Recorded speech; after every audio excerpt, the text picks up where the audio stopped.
Adventures.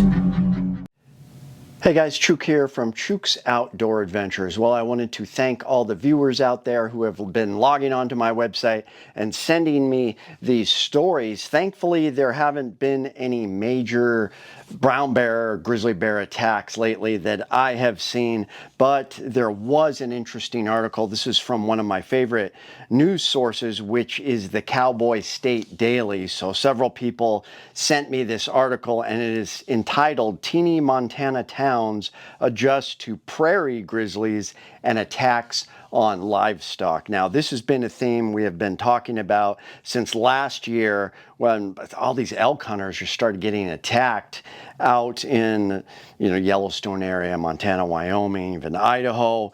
And then we had all these attacks up here in Alaska. It was just bizarre.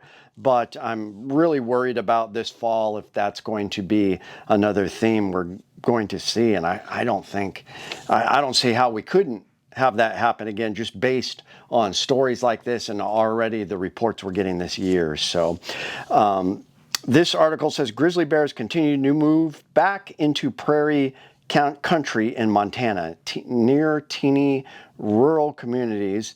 They've been attacking livestock and eating deer fawns. They've become so prevalent that the cows don't even seem to notice them. And that was in quotes. The cows don't even seem to know. That's just unreal that's how many grizzlies there are. In north central Montana, communities where the mountains give way to vast prairies, residents are adjusting to life with ever-increasing numbers of grizzly bears pushing even farther out into the flatlands. Joni Bradford, who lives roughly 3 miles north of Belt in Cascade County, told Cowboy State Daily that she never used to give much thought to the grizzlies. Probably didn't see them that much like they do today. There weren't any in the area, or so she thought. The bear, thought to be a large boar male, burst into one of their chicken coops and killed a pig. That meant the family lives in grizzly country now, as far as she's concerned. It's something we were not prepared for, but we're learning to be prepared for it, Bradford said. David Smok lives in Augusta, a teeny burg in Lewis and Clark County, Montana, 57 miles west of Great Falls. He said grizzlies started showing up there about a decade ago, and that tracks, that's about right, and have become a common sight. Last week, he took photos of a couple of younger-looking grizzlies in a cattle pasture in broad daylight. Even the cows around Augusta have gotten used to grizzlies. That's not going to be very good for them. The cows didn't seem to notice, Smok said. They just stood there chewing their cuds. He's an avid bow hunter and told Cowboy State Daily that he has long since gotten used to being bear aware, smart, while pursuing elk along the face of the Rocky Mountains about 5 miles away.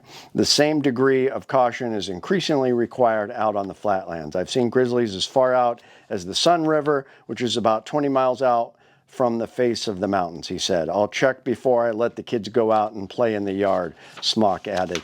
That reminds me of Valdez, Alaska. They've actually got preschools in town with big metal cages. So when the kids go out into the playground, they're protected by this cage. So there's so many bears there, the grizzlies can't go just eating little kids. It's just wild.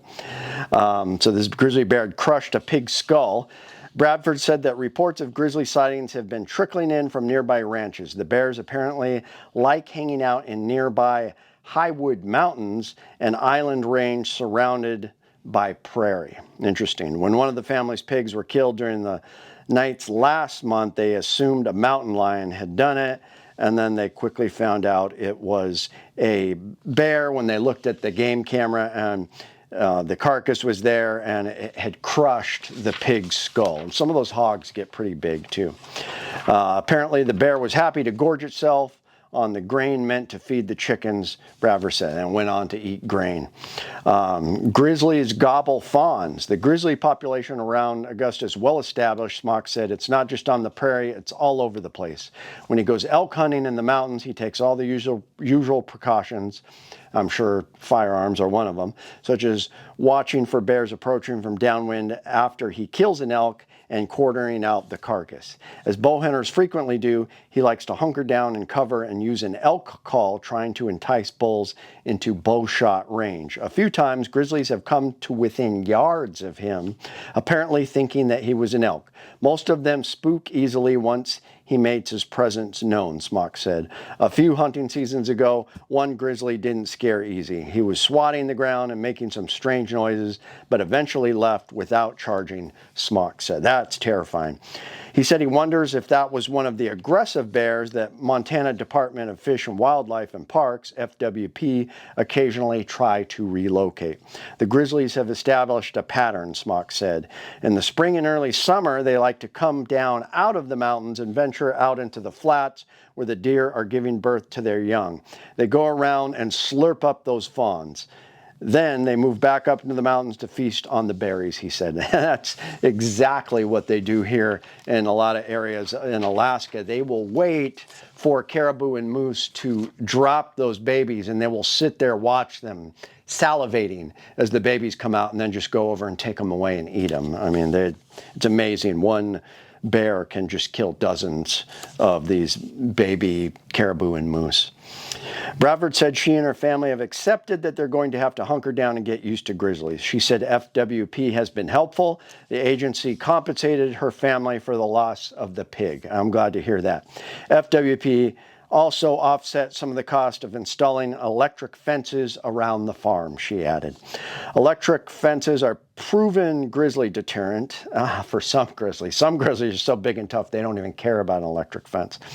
Last year, the Wyoming Game and Fish Department and others pitched in to install an electric fence to deter grizzlies from entering a popular corn maze and pumpkin patch near Clark, Wyoming. While it might seem odd to see grizzlies out on the prairie, it's natural for the bears to be drawn there. Grizzlies descended from brown bears in the vast open steppes of Russia, so they're right at home in the prairies. Bradford says that as she sees it, grizzlies are reclaiming their natural territory, and she's willing to try living alongside them. Very brave. Smok said he has mixed feelings about the grizzlies and wolves returning to their historic range in Montana. On one hand, he sees predators as part of the landscape. As long as he's mindful, he'll avoid getting attacked.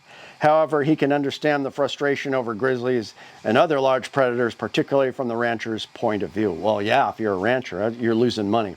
Another part of me is like, there's a reason why our ancestors got rid of the sons of bitches to begin with, he said. I can't blame him for thinking of that. So I like that article and this news source, because all the other AP news sources, they will have a disclaimer at the end. All you should do is carry bear spray. They will not mention a single word about firearms. Thankfully, Cowboy State Daily does, but the other news sources, many of them do not. And I think that's going to get people killed, because we've had many cases I've talked about here, a handful of them, where bear spray was deployed at close range, charging grizzly bear, brown bear, blew right through it. Even black bears have done it. Ignored it. They were angry enough, they just blew through the cloud and just ate the person. So it happens. 12 gauge shotgun or a hunting rifle, a 45-70 is going to be your best tool of survival. However, when I'm out fishing, I'm going to go fishing this weekend, I don't carry a big rifle or shotgun with me, because I tend to put it down, and then a bear comes around, then it's useless to me because I got it sitting over there. So I tend to go with a 10 millimeter. It's a proven round. It's just, look at all my videos from last year. It's worked over and over. This is my Dan Wesson Razorback. It's a 1911 and 10 millimeter. I carry 220 grain Buffalo Bore hard cast in it. It shoots it just fine. I get 700 foot-pounds of energy. Just crazy. Just beautiful power. It's just wonderful. Now, I do like big bore revolvers. I have a 454 Toklat that I like to carry, 454 Casull. However, this is good compromise. This is my FNX 45 Tactical. However, it has the 460 Roland kit in it. So this is shooting 460 Roland. I've got like 12 rounds in here, and I'm getting 900 foot-pounds of energy. So low end of a 44 Magnum in a semi-auto. So I really suggest you look into the 460 Roland. I think a lot of people sleep on it. It's very popular here in Alaska, as well as 10 millimeters. So I'll have a video up in the morning on 460 Roland. Thanks for tuning in. Thanks for sending me all the messages, guys. It's Chuke, your friend in the field.